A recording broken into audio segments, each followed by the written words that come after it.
Hello friends, स्वागत है आपका हमारे YouTube channel GK with me में। तो जैसा कि आपको पता है, मैंने आपको कल की क्लास में ईवीएस के कुछ क्वेश्चंस आंसर्स कराए थे जो आपके अपकमिंग एग्जाम्स के लिए इंपॉर्टेंट हो सकते हैं, क्योंकि वो सभी फैक्ट बेस्ड थे और किसी न किसी एग्जाम में पूछे गए थे। और आज की क्लास में भी मैंने जितने क्वेश्चन इसमें ऐड किए हैं वो सभी किसी न किसी एग्जाम में पूछे गए हैं।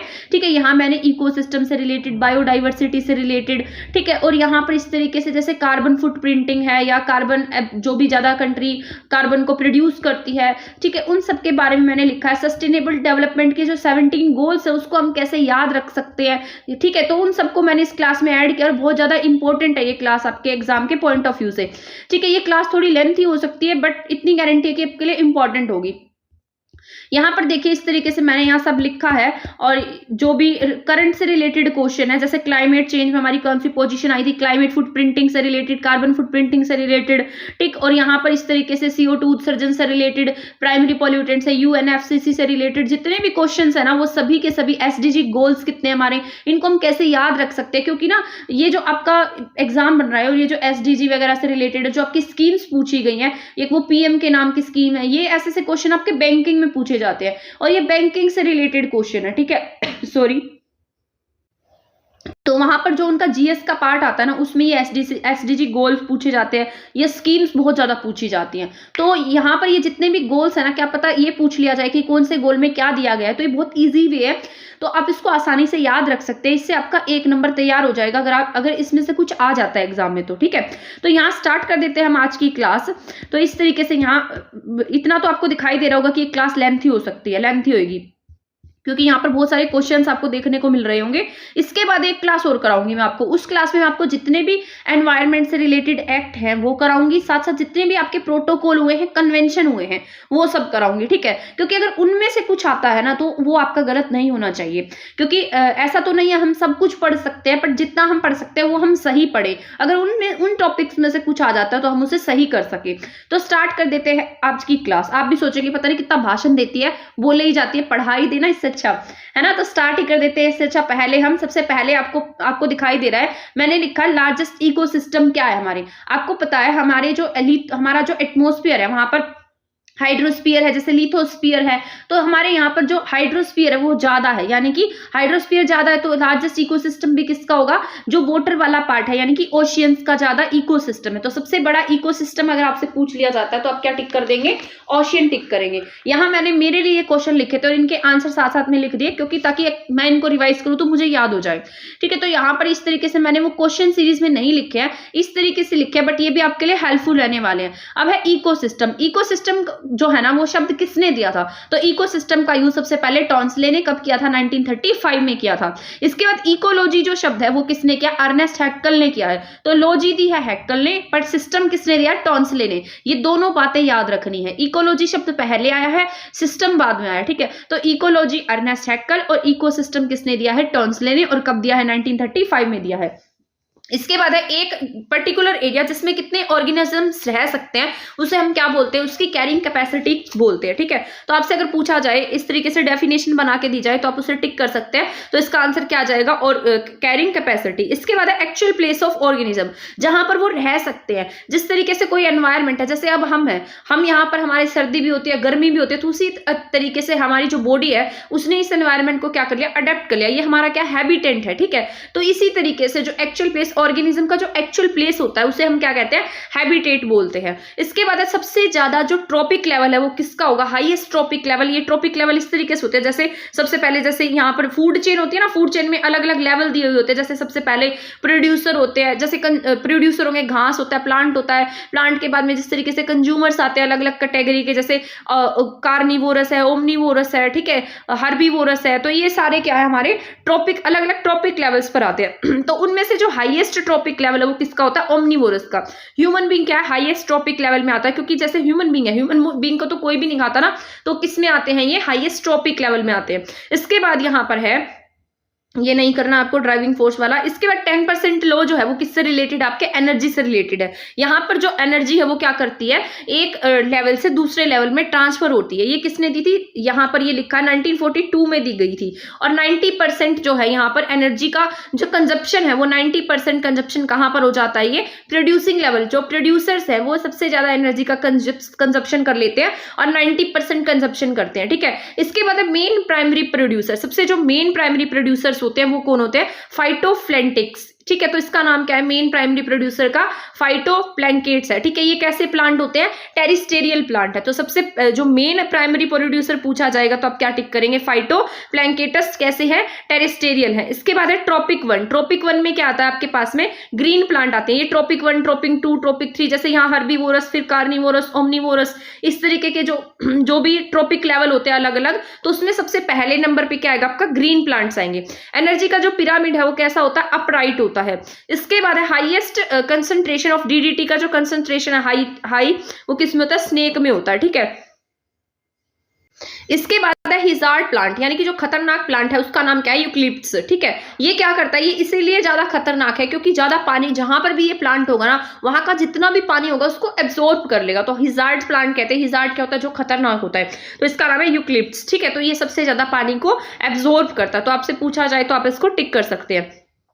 इसके बाद है इकोलॉजिकल नीच, ठीक है। इसके बाद है इकोलॉजिकल नीच। इसका कंसेप्ट जो है वो कोई जिस तरीके से, इसका कंसेप्ट किसने दिया था, ग्रीनल ने दिया था। तो नाम याद रखेंगे किसने दिया है, ग्रीनल ने। इसका मतलब क्या होता है, जैसे कोई ऑर्गेनिज्म है या कोई फिजिकल, केमिकल, बायोलॉजिकल कंडीशन है जिससे उसकी मतलब जो हेल्दी रिप्रोडक्शन है वो लाइफ रह सके। तो इकोलॉजिकल नीड्स क्या होता है, जिसमें इन सबकी जो हेल्दी रिप्रोडक्शन लाइफ है वो रह सके। तो ये कंसेप्ट किसने दिया है, ग्रीनल ने दिया है। इसके बाद है इकोलॉजिकल ट्रांजिशन। जो ट्रांजिशन है वो किसने दिया, बेंट ने दिया है। तो आपको ये याद रख लेना है, ठीक। जो इकोलॉजिकल ट्रांजिशन है ये क्या बताता है, ये रिलेशन बताता है एनवायरनमेंट का और ऑर्गेनिज्म का। तो इन दोनों के बीच जो रिलेशन बताएगा वो कौन बताता है, इकोलॉजिकल ट्रांजिशन बताता है। इसके बाद है इकोलॉजी, ये किसने बोला, किससे रिलेटेड है, यानी कि कौन से मोमेंट से रिलेटेड है। तो इकोलॉजी इज परमानेंट इकोनॉमी, ये किससे रिलेटेड, आपके चिपको मोमेंट से रिलेटेड है। कब शुरू हुआ था, 1973 में। कहां पर हुआ, उत्तराखंड में। और किसके द्वारा शुरू किया गया है, सुंदरलाल बहुगुणा। तो इकोलॉजी इज परमानेंट इकोनॉमी, ये किसने कहा है, कौन से मोमेंट का है, ये आपके चिपको मोमेंट का है। इसके बाद अर्थ पर हाईएस्ट जो लार्जेस्ट इकोसिस्टम है वो क्या है, हाइड्रोस्फीयर है, ओशियन है। इसके बाद ब्लू कार्बन क्या होता है, जो कार्बन ओशियन पर और जो कोस्टल एरिया है यानी कि समुद्री इलाका है, जो ये मतलब कोस्टल एरिया होता है वहां पर पाया जाता है, ठीक है। तो ब्लू कार्बन कहाँ पाया जाएगा, जो ओशियन में और कोस्टल एरिया में पाया जाएगा। इसके बाद है environment friendly consumer product by the government, जो गवर्नमेंट यूज करती है, यानी कि जो ऐसे बताती है कि हमारे इको फ्रेंडली क्या है प्रोडक्ट है, तो उसके ऊपर जो मार्क होता है उसे क्या कहते हैं, इको मार्क बोलते हैं। तो ये इंपॉर्टेंट है, क्या पता पूछ ले आपसे एग्जाम में, ठीक है। तो environment friendly consumer product the government क्या करती है, कौन सा मार्क यूज करती है, इको मार्क का यूज करती है। इसके बाद है ईपीए एनवायरमेंटल प्रोटेक्शन एक्ट कब आया, 1986 में आया। ये मैं आपको सारा कराऊंगी जब मैं इसमें नेक्स्ट क्लास बनाऊंगी। इसके बाद है बायोडाइवर्सिटी टर्म जो है ना वो किसने दी है, जी रोजन ने दी है, वोल्टर जी रोजन ने दी है। एक्ट पास हुआ है 2002 में। तो बायोडाइवर्सिटी का जो एक्ट है वो कब पास हुआ, 2002 में पास हुआ है। इसका जो हेडक्वार्टर है वो कहां पर है, चेन्नई में है। और इसको दिया किसने, जी रोजन ने। तो आपको ये याद रखना है। Different species in an environment, ये मतलब बायोडाइवर्सिटी क्या होती है, हमारे एनवायरमेंट में जो अलग अलग स्पीसीज होती हैं वही क्या बायोडाइवर्सिटी है। बायोडाइवर्सिटी डे कब मनाते हैं हम, तो 2 मई को मनाते हैं, यानी कि 22 मई को हम क्या मनाते हैं, बायोडाइवर्सिटी डे मनाते हैं, ठीक है। इसके बाद यहाँ पर है इंडिया जो है वो लैंड डिग्रेडेशन न्यूट्रलिटी करेगा, कब करेगा, 2030 तक। यानी कि जो इसमें प्रोडक्टिव लैंड है उसको जो हम लूज किए जा रहे हैं उसके लिए जो काम करेगा ना 2030 तक कर लेगा, यानी कि उसको कवर करेगा। तो ये कब तक होगी, 2030 तक हो जाएगी। तो बायोडाइवर्सिटी डे हमने कब मनाया, 22 मई को मनाया है। इंडिया लैंड डिग्रेडेशन जो ये करेगा 2030 तक, ठीक है। और बायोडाइवर्सिटी क्या होता है, डिफरेंट स्पीसीज होती हैं एनवायरनमेंट में। इसके बाद है red data book. Red data book किसके बारे में बताता है, ये कौन जारी करती है, IUCN जारी करती है, ठीक है। तो IUCN के द्वारा जारी किया जाता है। ये किसके बारे में, कोई भी ऑर्गेनिज्म है, एनिमल है जो डेंजर को फेस करे, जो विलुप्त होने के कगार पर है, तो ये सभी किस में आते हैं, रेड डेटा बुक में आते हैं, ठीक है। तो ये क्या है, रेड डाटा बुक में आते हैं। इसके बाद यहां पर है टोटल बायोस्फीयर कितने इंडिया में, इंपॉर्टेंट है आपका टोटल बायोस्फीयर पूछता है, तो 18 बायोस्फीयर है। जैसे आपसे पूछी गई थी शायद रामसर साइट पूछी थी ना एग्जाम में, आई थिंक रामसर साइट ही पूछी गई थी, मुझे पूरा प्रॉपर याद नहीं है। जो आपके सीईटी का एग्जाम, सॉरी एचटेट का, ये टीजीटी का एग्जाम हुआ उसमें। तो टोटल बायोस्फीयर कितने इंडिया में? 18 है। और 12 कैसे है? यूनेस्को के अंडर आते हैं। तो आपसे पूछेगा कि टोटल बायोस्फीयर्स कितने हैं, तो आप क्या टिक करेंगे?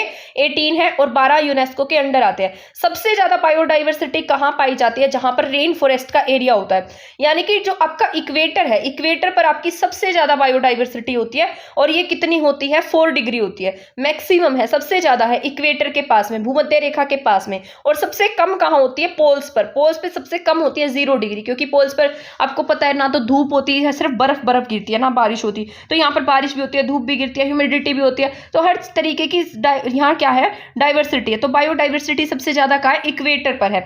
अभी ये क्वेश्चन भी पूछा जा सकता है कि जब आप इक्वेटर से पोल्स पर जाते हैं तो बायोडाइवर्सिटी क्या होती है? तो जब हम इक्वेटर से पोल्स पर जाएंगे तो बायोडाइवर्सिटी क्या होगी? कम होगी। और जब हम नीचे की तरफ इक्वेटर पे आएंगे तो बायोडाइवर्सिटी बढ़ती है।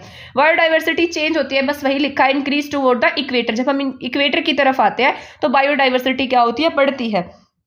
यहाँ पर देखो वेटलैंड एरिया रामसर साइट से कितने हैं हमारे? 75 हैं। और हमने बायोस्फीयर रिजर्व कितने पढ़े हैं? 18। 12 किस में आते हैं? यूनेस्को में आते हैं। Largest wetland in the world, सबसे बड़ा वेटलैंड कहाँ पर है? ये इसका नाम है पेनेटेनल, ठीक है। ये कहाँ पर है? साउथ अफ्रीका के ब्राजील में है। और फ्रेश वाटर जो वेटलैंड एरिया है ये। इसके बाद है कोरल ब्लीचिंग का मेन फैक्टर क्या होता है? जो कोरल ब्लीचिंग हो जाती है, यानी कि जो ये कोरल होती है जिसका कलर उड़ जाता है, तो ये किस वजह से होता है? यहाँ पर जब इसमें टेम्परेचर जो हाई हो जाता है तो ये क्या होता है? सी वाटर का टेम्परेचर हाई होने की वजह से कोरल ब्लीचिंग होती है। अब पूछ ले आपसे सबसे बड़ी रामसर साइट बताओ, तो सबसे बड़ी रामसर साइट है सुंदरवन, वेस्ट बंगाल में है। और पर सबसे ज्यादा रामसर साइट कौन सी स्टेट में है? वो तमिलनाडु में है। तो ये दोनों अलग अलग बातें हैं, ठीक है। सबसे बड़ी पूछेगा तो सुंदरवन वेस्ट बंगाल में, सबसे ज्यादा पूछता है तो तमिलनाडु में। इसके बाद है वेटलैंड। थीम क्या थी वेटलैंड की? अब की बार जो वेटलैंड डे मनाया गया उसकी थीम थी वेटलैंड रिस्टोरेशन, ठीक है। तो इसकी थीम भी पूछी जा सकती है। वेटलैंड डे कब मनाते हैं हम? 2 फरवरी को मनाते हैं। और कब से मनाना शुरू किया हमने? 1971 से मनाना शुरू किया है। और हर साल 2 फरवरी को वेटलैंड डे मनाया जाता है। इस साल से पिछली बार हमने वेटलैंड डे हमारे गुरुग्राम के सुल्तानपुर जो नेशनल पार्क है वहां पर मनाया था। रामसर जगह पर, यहाँ पर एक समझौता हुआ था रामसर ईरान में, तो यहाँ पर ये जो रामसर साइट है इनको ऐड किया गया था। तो टोटल कितनी है? 75 है। हरियाणा की 2 रामसर साइट ऐड है, एक रामसर है और साथ साथ कौन से? सॉरी, रामसर साइट में 2 हमारी हरियाणा की साइट ऐड है, एक सुल्तानपुर है और एक भिंडावास है, ठीक है। भिंडावास झज्जर वाली है, सुल्तानपुर गुरुग्राम वाली है। ये बातें वही ऊपर वाली रिपीट करके लिखी है कि सबसे ज्यादा वेटलैंड एरिया तमिलनाडु में है, सबसे ज्यादा वेटलैंड साइट्स का है तमिलनाडु में है, लेकिन सबसे बड़ी Ramsar site Sundarban West Bengal में है। सस्टेनेबल डेवलपमेंट के गोल्स मैंने आगे लिखे हैं, वहां कराऊंगी मैं आपको। यहाँ बता देती हूँ कि पहले इसे MDG के नाम से जाना जाता था, मिलेनियम डेवलपमेंट गोल, ठीक है। यहाँ पर फिर हमने इसका जो नाम है वो SDG कर दिया। इसका पहले टारगेट रखा गया था 2000 से 2015, लेकिन अब इसका टारगेट है 2015 से 2030 तक, ठीक है। 17 ऐड है। पहले जब ये लागू हुआ था तब इसमें कितने थे? 8 गोल्स थे। तो आपको याद रखना है कितने गोल्स थे पहले इसमें? 8। अब कितने हैं यहाँ पर? 17 गोल है। और शायद 169 टारगेट्स हैं इसके। तो ये बातें याद रख लेनी है, ये मैं आपको आगे कराऊंगी, मैंने लिखा हुआ है। इसके बाद है वेस्ट मैनेजमेंट, सबसे ज्यादा यूज करेंगे, यानी कि वेस्ट मैनेजमेंट में हम सबसे ज्यादा जो टेक्निक है वो क्या यूज कर सकते हैं? रिड्यूस, यानी कि हम वेस्ट को रिड्यूस करेंगे, कमी करेंगे उसमें। और सबसे कम जो यूज करना चाहिए ना हमें, वो डिस्पोजल, यानी कि जो भी डिस्पोज कर देते हैं हम गार्बेज को, जो वेस्ट होता है उसे, तो ये सबसे कम यूज किया जाएगा हमारे द्वारा। पर सबसे ज्यादा यूज क्या करेंगे हम? उसमें कमी करने की कोशिश करेंगे, ठीक है। इसके बाद है डेवलपिंग कंट्री में, मैंने कल आपको बताया था जो हमारी जैसी डेवलपिंग कंट्री होती है वो वेस्ट को क्या कर देती है? डंप कर देती है। डंप करना मतलब इस तरीके से खुले में फेंकना। डेवलप्ड कंट्री में इनको क्या किया जाता है? लैंड फील किया जाता है, ठीक है। तो ये बातें याद रखनी है। इंडिया में सबसे अधिक फॉरेस्ट पूछा जाए तो आप क्या टिक करेंगे? ट्रॉपिकल ड्राई डेसिडियस फॉरेस्ट है, यानी कि पर्णपाती वन है, ठीक है। इसके बाद ये कैंसर का कारण बनता है डाइऑक्सिन्स, ठीक है। ये सॉलिड वेस्ट जब हम जलाते हैं तो सॉलिड वेस्ट को जलाने से ये सब्सटेंस निकलता है, इससे कार्सियोजेनिक डिजीज हो जाती है, यानी कि कैंसर डिजीज हो जाती है, ठीक है। तो डाइऑक्सिन्स उत्पन्न होते हैं और ये इतने खतरनाक होते हैं कि अगर एक बार ये वायु में मिल जाते हैं ना तो ये बहुत ज्यादा, मतलब इनको निकालना मुश्किल हो जाता है, तो ये बहुत टाइम तक उसमें रहते हैं। इसके बाद है सबसे ज्यादा ग्लोबल वार्मिंग की जो गैसें हैं उनमें कौन सी आती है? सबसे पहले कार्बन डाइऑक्साइड आएगी, कार्बन डाइऑक्साइड के बाद मीथेन है, मीथेन के बाद nitrous oxide and then CFC है। इसके बाद नेचुरल ये नहीं करना आपको, ठीक है। ये बस ऐसा लिखा है कि जो नेचुरल डिजास्टर है वो वोल्केनो है और फॉरेस्ट फायर होता है। तो नेचुरल डिजास्टर की बात की गई है। अब है क्योटो प्रोटोकॉल। क्योटो प्रोटोकॉल में कितनी गैसेस पर बात की गई है, ग्रीन हाउसेस गैसेस पर। ये प्रोटोकॉल पूरा डिटेल से पढ़ा दूंगी मैं आपको नेक्स्ट क्लास में। क्योटो प्रोटोकॉल में 6 गैसेस आती है। कौन सी आपकी जलवाष्प है, कार्बन डाइऑक्साइड है, CH4 है, HFC है, CFC है और ओजोन है। तो ये 6 गैसेस पूछ सकता है, 4 ऑप्शन दे देगा और पूछेगा कि बताइए इनमें से कौन सी क्योटो प्रोटोकॉल के तहत ऐड नहीं की गई। तो यहाँ पर जलवाष्प है, CO2 है, मीथेन है, CFC है, HFC है और ओजोन है। इसके बाद स्थायी प्रदूषक, यानी कि जो हमारे एनवायरनमेंट में एक बार जाने के बाद परमानेंट रहते हैं, तो उसमें डायोक्सिन्स है, PCB है और फ्यूरोन्स है। तो ये दोनों एक साथ में आते हैं, ठीक। तो PDB है, ये परसिस्टेंट ऑर्गेनिक पॉल्यूटेड मैटर होता है। इसके बाद आर्सेनिक इन वाटर। वाटर में आर्सेनिक कितना हो सकता है, तो 1.0 माइक्रोग्राम पर लीटर हो सकता है। तो आपको ये याद रखना है, 1.0 माइक्रोग्राम पर लीटर हो सकता है। कार्सिनोजेनिक डिजीज क्या होती है, इससे हमारी बॉडी में क्या होता है, कैंसर हो जाता है। और ये एस्बेस्टस फाइबर से होता है। ये कैसा फाइबर होता है, जब हम कताई या बुनाई की फैक्ट्री में काम करते हैं तो उसकी वजह से हमारी लंग्स में ना जो रुई वगैरह होती है वो जमा होती रहती है, जिसकी वजह से हमें कार्सिनोजेनिक डिजीज हो जाती है, जिससे हमें कैंसर का खतरा बन जाता है। इसके बाद है next question, supersonic jet effect करते हैं कौन सी लेयर को, ठीक है। तो सुपरसोनिक जेट जो है वो स्ट्रेटोस्फीयर को इफेक्ट करते हैं और इसमें ही क्या पाई जाती है, ओजोन लेयर पाई जाती है। तो किसे इफेक्ट करेंगे, ओजोन लेयर को। और ये किससे रिलेटेड होती है, हमारे वेदर से रिलेटेड होती है, ठीक है। जो भी डोमेस्टिक फ्लाइट है ना वो कहाँ पर उड़ती है आपके, वो उड़ती है क्षोभ मंडल में, ठीक है। किस में उड़ेंगी, क्षोभ मंडल में। और जितनी भी इंटरनेशनल फ्लाइट है वो किस में उड़ती हैं, आपके समताप मंडल में। किस में उड़ती हैं, समताप मंडल में। तो ये याद रखना है आपको। इसके बाद है बायोडाइवर्सिटी हॉटस्पॉट। ये भी इंपॉर्टेंट है। ये किस में ऐड किए गए हैं, वन में, ठीक है। जो भी वेस्टर्न घाट है वहां पर पाया जाता है ये, ठीक है। इसमें सबसे ज्यादा कहां पर है ये बायोडाइवर्सिटी, वेस्टर्न जो भी पश्चिमी घाट है वहां पर पाया जाता है, ठीक है। तो सबसे ज्यादा हॉटस्पॉट पूछेगा तो आप क्या टिक करेंगे, पश्चिमी घाट टिक करेंगे। वैसे आपके 4 हॉटस्पॉट है यहाँ पर, VISH, WISH। W से क्या है, वेस्टर्न घाट। I से क्या है, इंडो बर्मा रीजन। S से सुंडालैंड और H से हिमालय रीजन। तो 4 क्या है आपके हॉटस्पॉट सेंटर है। तो आपसे इनमें से कुछ क्वेश्चन पूछ सकता है। टोटल नेशनल पार्क पूछे तो आप 106 टिक करेंगे। बायो रिजर्व पूछेगा तो आप 18 टिक करेंगे, ठीक है। ये सारे आपको याद रखने हैं। 2 इकोसिस्टम के बीच जो बाउंड्री बनती है, जो बीच का जो कॉमन एरिया आता है उसे हम क्या कहते हैं, इस एरिया को क्या बोलेंगे, इकोटोन बोलते हैं, ठीक है। तो याद रखना। इसके बाद राष्ट्रीय उद्यान के रूप में, हाँ ये इंपॉर्टेंट है आपका कि नेशनल पार्क जो है ना उसे नेशनल पार्क के रूप में कौन घोषित कर सकता है। तो ये पावर वैसे तो दोनों के पास होती है, बट आंसर में हम राज्य सरकार भी टिक कर सकते हैं, राज्य सरकार। टोटल वाइल्ड लाइफ सेंचुरी कितनी है, 567 है।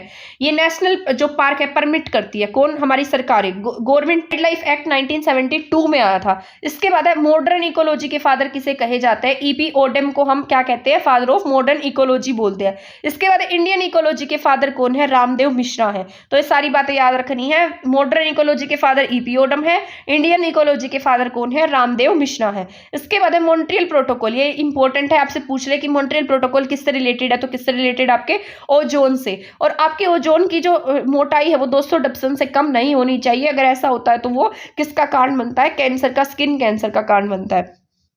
16 सितंबर को हम ओजोन डे मनाते हैं। वियना जो कन्वेंशन है वो भी किससे रिलेटेड है, ओजोन लेयर से रिलेटेड है। बेसेल कन्वेंशन पूछेगा तो वो वेस्ट मैनेजमेंट से रिलेटेड है। जो भी आपका ई वेस्ट होता है, सॉलिड वेस्ट होता है, जितने भी प्रकार के वेस्ट है उनसे रिलेटेड है बेसेल कन्वेंशन, ठीक है। 1 mm किसके इक्वल होगा, 100 डब्सन के इक्वल होता है। एसडीजी का पहले नाम क्या था, तो इंपॉर्टेंट है, एसडीजी का पहले नाम था ट्रांसफॉर्मिंग आवर वर्ल्ड। ये 2030 तक इसका एजेंडा रखा गया है। इसमें 17 गोल्स है, 169 टारगेट्स है, ठीक है। तो आपको याद रख लेना है इसको, ये मोस्ट इंपॉर्टेंट है। पहले इसका नाम था ट्रांसफॉर्मिंग आवर वर्ल्ड। इसमें 2030 तक का एजेंडा है, 17 गोल्स है, 169 टारगेट है।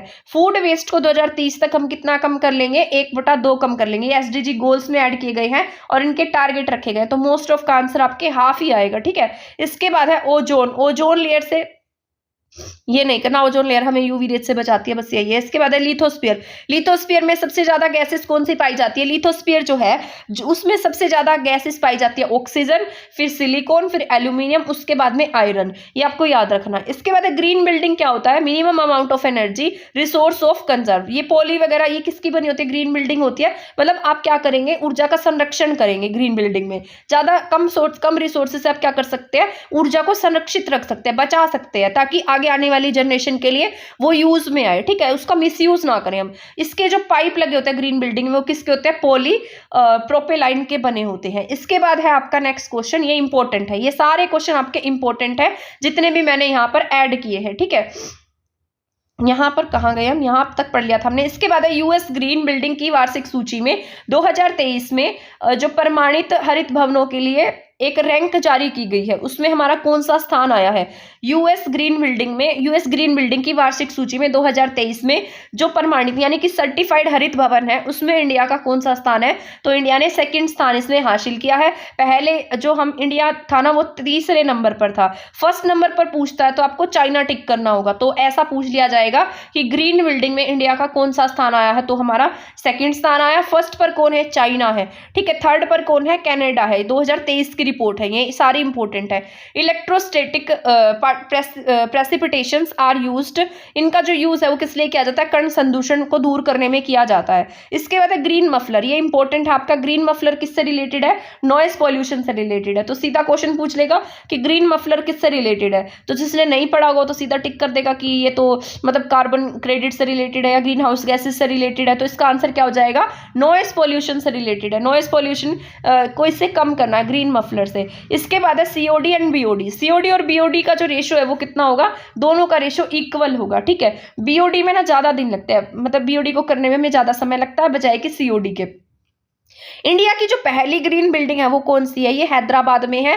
फर्स्ट प्लेटिनम रेटेड है, मतलब इसको ना रेट दिए जाते हैं, अलग अलग बिल्डिंग्स हैं उनको रेटिंग दी जाती है। तो पहली अगर पूछी जाती है इंडिया की पहली ग्रीन बिल्डिंग कौन सी है, तो Saurabh ji green business entire building है, ठीक है, बिजनेस सेंटर लिमिटेड है, इसका नाम ये कहाँ पर है, हैदराबाद में है। तो इंडिया की पहली पूछेगा तो कहाँ है, हैदराबाद में, सौरभ जी के नाम पर। फर्स्ट प्लेटिनम रेटेड है, तो ये मोस्ट इंपॉर्टेंट है आपका, इसको याद रख लेना। इसके बाद वातावरण में अल्पकालिक रहता है, जो बहुत थोड़े समय के लिए रहेगा, वो OH रेडिकल है, ये क्लीनिंग एजेंट होता है एक तरीके का। इसके बाद है जो सॉलिड वेस्ट मैनेजमेंट है उसमें कार्बन का और नाइट्रोजन का रेशो कितना होता है, तो 20:1 होता है। कार्बन सबसे ज्यादा पाया जाएगा, नाइट्रोजन सबसे कम है, तो 20:1 है। इंडिया में जो first highest ranking green building है, सॉरी वर्ल्ड की पूछी जाए आपसे कि वर्ल्ड में सबसे हाईएस्ट रैंकिंग ग्रीन बिल्डिंग कौन सी है, तो चाइना की शंघाई टावर है। ये क्या है, सबसे हाईएस्ट रैंकिंग की ग्रीन बिल्डिंग है। फादर किसे कहे जाते हैं, इंडिया में जो ग्रीन बिल्डिंग के फादर है वो डॉक्टर प्रेम जैन है। तो ये इंपॉर्टेंट है, जितने भी क्वेश्चन मैंने आपको ये बताए हैं ये याद कर लेना आप अच्छे से, क्योंकि इनमें से पूछा जा सकता है। फर्स्ट हाईएस्ट रैंकिंग बिल्डिंग कौन सी है पूरे वर्ल्ड की, तो शंघाई है। फादर ऑफ ग्रीन बिल्डिंग कौन कहे जाते हैं, डॉक्टर प्रेम जी। क्या कहा जाता है इन्हें, डॉक्टर प्रेम जैन कहा जाता है, प्रेम जैन है इनका नाम, ठीक है। तो ये आपको याद रखना है। और इससे पहले हमने पढ़ा था सीओडी और बीओडी का जो रेशो होता है वो कितना होगा, यहाँ पर ये रेशो होगा =1, यानी कि दोनों का रेशो इक्वल होता है, ठीक है। वातावरण में जो थोड़े समय के लिए रहता है उसे OH रेडिकल बोला जाता है, ये क्लीनिंग एजेंट होता है। ये मैंने आपको पढ़ाया कि फर्स्ट हाईएस्ट रैंकिंग में जो ग्रीन बिल्डिंग है उसका नाम क्या है, शंघाई टावर है, सॉरी टावर, ठीक है। तो ये क्या है, शंघाई टावर है। तो सबसे हाईएस्ट रैंकिंग का टावर पूछेगा तो शंघाई टिक करेंगे। फादर ऑफ ग्रीन बिल्डिंग पूछता है तो आप डॉक्टर प्रेम जैन टिक करेंगे, ठीक है। तो ये इंपॉर्टेंट है। इसके बाद है सॉलिड वेस्ट मैनेजमेंट में कार्बन और नाइट्रोजन का रेशो कितना होता है, 20:1 होता है। तो ये आपको याद रखना है, ठीक है। First highest ranking green building कौन सी, आपके शंघाई टावर है। फादर ऑफ ग्रीन बिल्डिंग कौन है, डॉक्टर प्रेम जैन है, ठीक है। इंडिया में कौन सी है, हैदराबाद वाली है पहली। पानी का प्री ट्रीटमेंट किया जाता है किससे, फिटकरी डालकर, यानी कि एलम डालकर, ठीक है। इसको क्या बोलते हैं, कोगुलेशन, जो जिससे क्या होता है, वाटर साफ हो जाता है। इससे क्या होगा, एक्टिवेटेड स्लज में क्या मिलता है, ऑक्सीजन होता है, जिसे हम एरोबिक बैक्टीरिया कहते हैं। एरोबिक बैक्टीरिया डाले जाते हैं इसमें। इसके बाद है जब एलम यानी कि जो फिटकरी है वो कैसी होती है, एसिडिक होगी। तो ये एसिडिक नेचर की होती है। जब कोगुलेट के रूप में इसमें पानी में मिलाया जाएगा, यानी कि पानी को क्लीन करने के लिए जब हम फिटकरी मिलाएंगे तो उसका जो पीएच है वो कैसा हो जाएगा, डिक्रीज हो जाता है, यानी कि कम हो जाता है, ठीक है। तो इसका पीएच क्या होएगा, कम हो जाएगा। इसके बाद ये आपको नहीं करना है। यहाँ पर है एरोबिक सीवेज। एरोबिक सीवेज से आपके कार्बन डाइऑक्साइड गैस रिलीज होती है और इसके साथ साथ जो अनोर्बिक है उसमें CH4 रिलीज होएगी।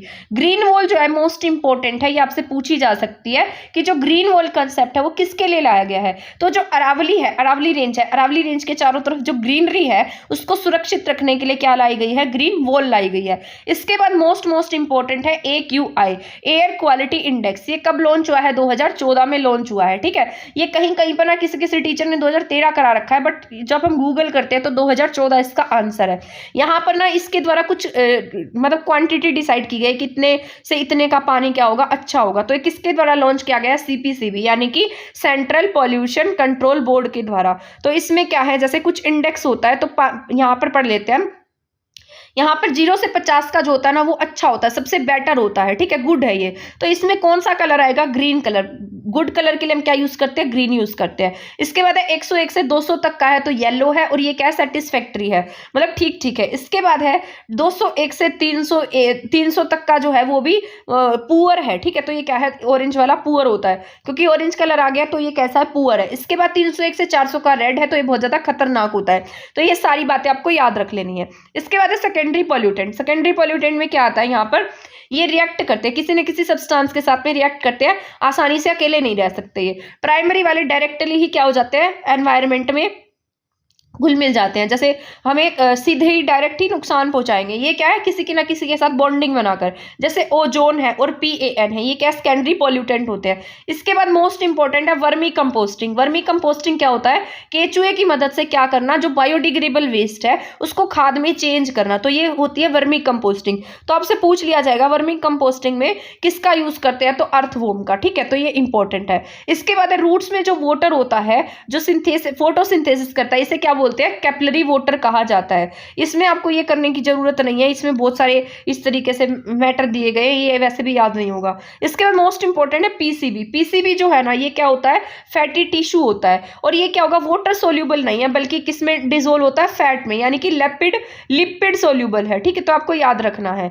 तो आपसे पूछा जाए अगर आपकी बॉडी में जाएगा तो किसमें डिसोल्व होएगा, ये फैट में, यानी कि लिपिड सोल्यूबल है। परसिस्टेंस एनवायरमेंटल पॉल्यूटेंट है ये। ग्रेन का जो साइज है वो कितना होना चाहिए, 2 mm से 0.5 mm हो सकता है। वाटर का pH मान पूछा जाएगा तो क्या टिक करेंगे आप, 6.5 से 8.5 टिक करेंगे। ये कौन जारी करता है, ब्यूरो ऑफ इंडिया स्टैंडर्ड जारी करता है। तो ये सारे के सारे क्वेश्चन जो है वो आपके इंपॉर्टेंट है। इसके बाद अभी हमारे बहुत सारे पेजेस और भी रहते हैं, और इसके बाद तो यहाँ पर लास्ट पेज पर तो बहुत इंपॉर्टेंट क्वेश्चन है, ठीक है। यहाँ पढ़ लेते हैं। वाटर का जो pH मान है वो हमने पढ़ लिया है, ये एरोसोल वाला आप चाहे ना भी करें। इसके बाद है एसिड कंपोनेंट। एसिड कंपोनेंट कौन बनाता है, यहाँ पर CO2, ठीक है। इसके बाद है इंडिया की, ये मोस्ट इंपॉर्टेंट है, इंडिया की जो फर्स्ट ग्रीन सिटी है। ये सारे के सारे इंपॉर्टेंट है आपके, बहुत ज्यादा जरूरी है ये क्वेश्चन जो मैं अब आपको कराने जा रही हूँ। इंडिया की फर्स्ट ग्रीन सिटी कौन सी है, चंडीगढ़ है, ये याद रख लेना है। इंडिया की पहली ग्रीन सिटी के बारे में बात हो रही है, तो ग्रीन सिटी इंडिया की पहली कौन सी है, चंडीगढ़ है। लेकिन ग्रीन सिटी का खिताब किसे प्राप्त है, यानी कि जो कई टाइम से ग्रीन सिटी रह रही है, ये तो पहली थी, ठीक है, जो हमने बनाई थी। लेकिन ग्रीन सिटी कौन सी है जो ग्रीन ही रहते, तो भोपाल है।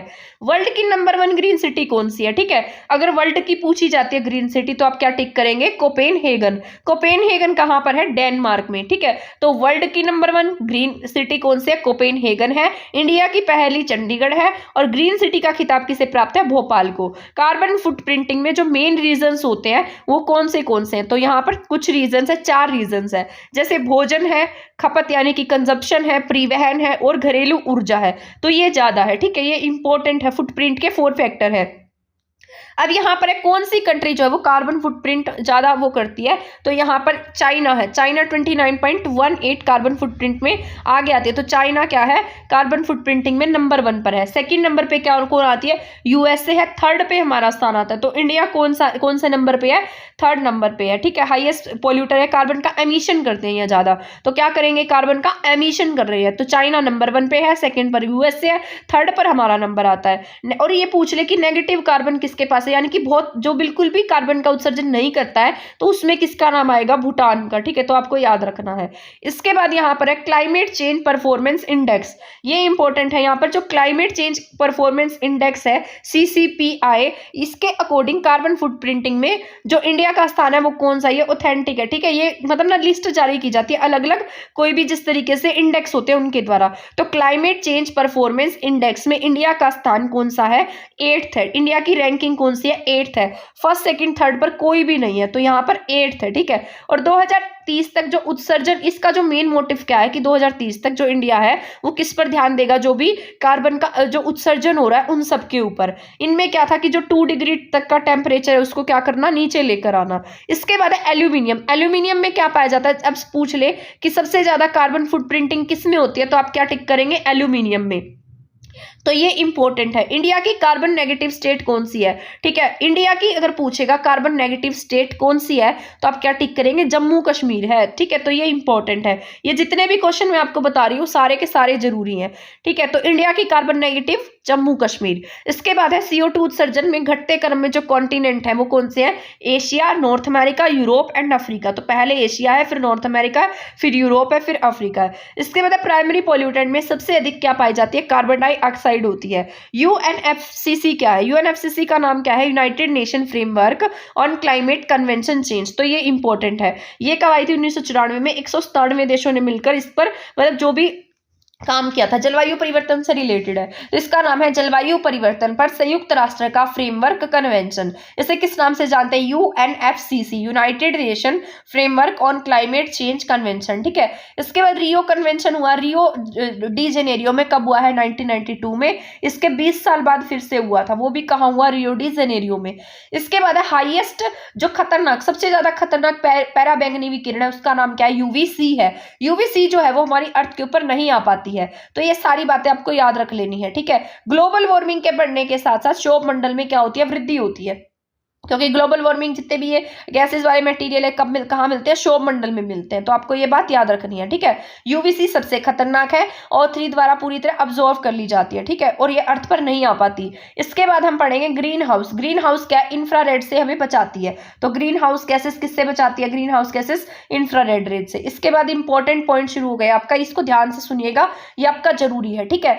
SDG में कितने गोल्स है, 17 गोल्स है, पर हम इसको याद कैसे रखेंगे। सबसे पहले वाले में क्या था, नो पॉवर्टी, यानी कि सबसे पहले कोई गरीबी नहीं होनी चाहिए, फिर भूखमरी नहीं होनी चाहिए। तीसरे में क्या है, सभी वेलबींग हो और गुड हो। चौथे में अच्छी एजुकेशन हो सबके पास। फिर क्या है, जेंडर इक्वालिटी होनी चाहिए, क्लीन वाटर होना चाहिए, सैनिटेशन होना चाहिए, अफोर्डेबल एंड क्लीन एनर्जी होनी चाहिए। इसके बाद है सबकी क्या हो, इकोनॉमिक ग्रोथ होनी चाहिए। फिर इंडस्ट्री और इंफ्रास्ट्रक्चर अच्छा होना चाहिए, रिड्यूस इनइक्वालिटी को रिड्यूस करना चाहिए। इसके साथ सस्टेनेबल सिटीज होनी चाहिए, कंट्री होनी चाहिए। फिर रिस्पॉन्सिबल कंजप्शन हो हर चीज़ों का। इसके बाद क्लाइमेट एक्शंस होने चाहिए, लाइफ बिलो वाटर, नीचे जो वाटर में जो लाइफ है उनके बारे में बात की गई है। फिर लैंड पर जो लाइफ है, फिर जस्टिस होना चाहिए, फिर पार्टनरशिप ऑफ गोल्स होने चाहिए। तो ये 17 गोल्स है। और ये पूछ लेगा कि जो बताइए SDG का 3rd गोल किसके बारे में बात करता है या 5th गोल किसके बारे में बात करता है।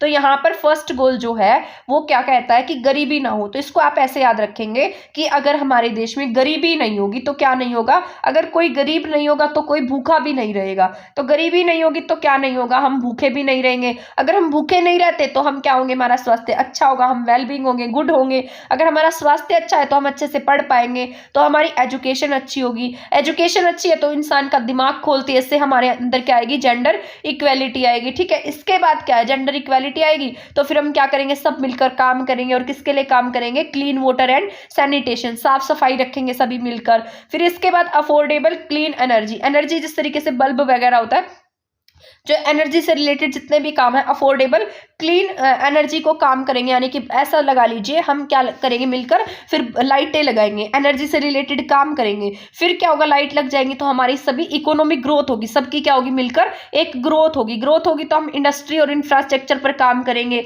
इससे क्या होगा, रिड्यूस इनइक्वालिटी, असमानता घट जाएगी, सभी बराबर हो जाएंगे। फिर क्या होगा, इसके बाद में क्या होगा, जो यहाँ पर क्या होगा, यहाँ पर इनइक्वालिटी खत्म हो गई है तो इसके बाद हमारे जो शहर है वो कैसे हो जाएंगे, सस्टेनेबल सिटीज हो जाएंगी। सिटीज कैसी होंगी, बहुत अच्छी हो जाएंगी। फिर हम एक रिस्पॉन्सिबल कंजप्शन करेंगे, हर चीज का हम रिस्पॉन्सिबल बन जाएंगे। उसके बाद हम किस पर काम कर सकते हैं, क्लाइमेट एक्शन पर काम करेंगे। क्लाइमेट एक्शन पर काम करने के बाद जो हम क्या करेंगे, क्लाइमेट से रिलेटेड है तो हम जो बिलो वाटर और अपर लैंड पर जो रहते हैं उन दोनों के लिए काम करेंगे। सबसे पहले हम बिलो वाटर की जो स्पीसीज है उनकी लाइफ के बारे में काम करेंगे, ठीक है। फिर इसके बाद हम क्या देखेंगे कि जो लैंड पर रहने वाले हैं उनकी लाइफ के लिए भी काम किया जाए। तो हम लैंड पर रहने वालों के लिए भी काम करेंगे। ये सब करने के बाद हमारा जो देश है उसमें क्या आएगी, पीस होगा और जस्टिस होगा, और सभी क्या करेंगे, इन सभी गोल्स के साथ में पार्टनरशिप करेंगे और काम करेंगे। तो ये क्या है, आपके 17 गोल्स है। आई होप आपको ये समझ में आ गए होंगे। ये तो दोबारा ऐड हो गया था ये पेज। तो ये आपके जितने भी मैंने आपको पॉइंट बताए हैं ये मोस्ट इंपॉर्टेंट है। आप इसको चाहे एक बार देखो, चाहे 2 बार देखो, चाहे इसको नोट करो, इसको जरूर से जरूर पढ़ लेना, क्योंकि इसमें जितने भी पॉइंट है ना बहुत ज्यादा इंपॉर्टेंट है। मैंने इसको ढूंढ ढूंढ कर निकाला है, ठीक है। तो इंपॉर्टेंट है, एक क्लास में आपको कल और कराऊंगी, वो भी आपके लिए जरूरी रहेगी, तो उस क्लास को भी देखना नहीं भूलिएगा। तब तक के लिए हमारे चैनल के साथ बने रहे। थैंक यू, धन्यवाद।